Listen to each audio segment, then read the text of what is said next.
Bueno, el día de hoy hablaremos sobre la nomenclatura química. Para entender mejor el tema de nomenclatura química, les sugiero que si pueden tener una tabla periódica a la mano les ayudaría. Bueno, comencemos.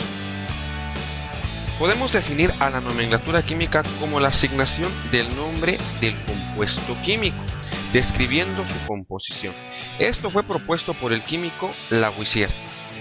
Bueno, los tres tipos diferentes de nomenclatura que veremos, así aplicaremos esta norma. Tipos de compuestos que veremos en química se dividen en tres: los simples, que están formados por átomos de un mismo elemento, como por ejemplo el oxígeno, O2, una molécula diatómica, o también podemos ponerlo en ozono, una molécula poliatómica, O3. Compuestos binarios, formados por átomos de dos elementos distintos, como por ejemplo lo que ustedes beben a diario, el agua, H2O. Y compuestos superiores o ternarios, formados por tres o más átomos. Un ejemplo muy común, el ácido sulfúrico o ácido muriático, que pueden comprar en su abarrotera. Bueno, los compuestos binarios van a tener diferentes formas de combinarse.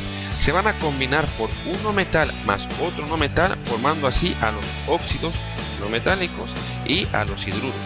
Vean su tabla periódica e identifiquen cuáles son los no metales. Ahora también pueden combinarse formándose un metal más otro no metal, va a formar los óxidos metálicos, los hidruros metálicos y las sales. Identifiquen cuáles son los metales y los no metales. Bueno, continuemos. Los compuestos superiores son aquellos que van a tener tres tipos o más de átomos diferentes en su combinación. Tenemos a los oxiácidos, por ejemplo el ácido sulfúrico para la limpieza, las oxisales, el perclorato de potasio, es el que le da color a los fuegos artificiales, el que ven en las chispitas en diciembre o en el torito allá en el mes patrio. Tenemos a los hidróxidos, por ejemplo el nitrato de plata, la tinta que se utiliza en las votaciones. No sé si han visto o son observadores el pulgar de sus papás cuando van a votar, les queda una mancha, esto es debido al nitrato de plata. Bueno, los tipos de nomenclatura que veremos hoy serán la nomenclatura tradicional, la nomenclatura de stock y la nomenclatura sistemática. Bueno, la nomenclatura tradicional, como el nombre lo dice, es la más antigua o la más clásica. En este tipo de nomenclatura debemos de indicar el número de oxidación del elemento específico con una serie de prefijos y sufijos en griego. Cuando el elemento solo tiene un número de oxidación, simplemente colocamos el nombre del elemento precedido de la sílaba D. Más adelante veremos unos ejemplos. En este tipo también pueden aparecer elementos con diferentes números de oxidación. Debemos de saber que para la menor oxidación utilizaremos oso y para la mayor utilizaremos ico.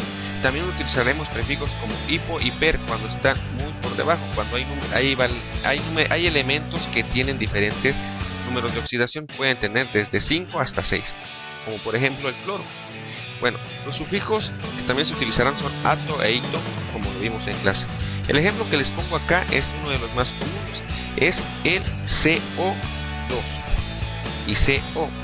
El anhídrido, ¿por qué anhídrido? Porque así se le asigna el nombre en esta nomenclatura. Es la combinación del uno metal, el oxígeno, más otro no metal. Véanse que en el primer compuesto se le agrega el prefijo oso. ¿Por qué? Porque tiene el menor número de oxidación. Y en el siguiente CO2 tiene mayor, por eso le ponemos el prefijo ico. Y queda de la siguiente manera: anhídrido carbonoso y anhídrido carbónico. Bueno.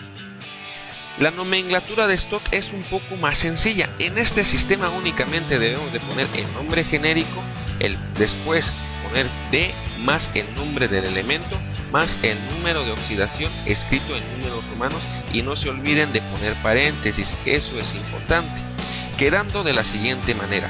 Como es un óxido, le pondremos óxido. ¿De qué elemento estamos hablando? Del carbón. ¿Con qué valencia está trabajando en la primera? Con 2. Encerramos entre paréntesis el 2, siempre en números romanos. Y en la siguiente sería óxido de carbón. ¿Con qué valencia está trabajando el carbono? Con 4. Quedaría de esa manera. Bueno, la nomenclatura sistemática es un poco más sencilla si ya se aprendieron los prefijos griegos que hemos estado utilizando. Este es muy sencillo. Ponemos el prefijo nombre genérico más prefijo más nombre específico, quedando de esta manera. Los prefijos mono es 1, di es 2, tri es 3 y así sucesivamente.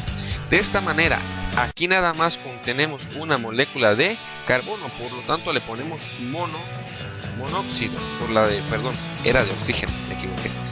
Era una molécula de oxígeno, entonces queda como monóxido. ¿De qué elemento? De carbono.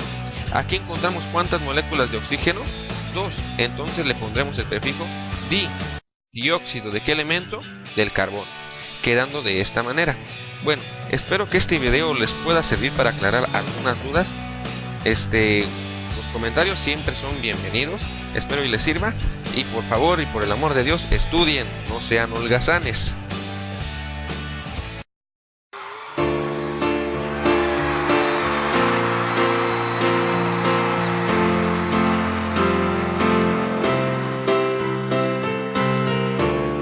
I tried to be perfect, but nothing was worth it.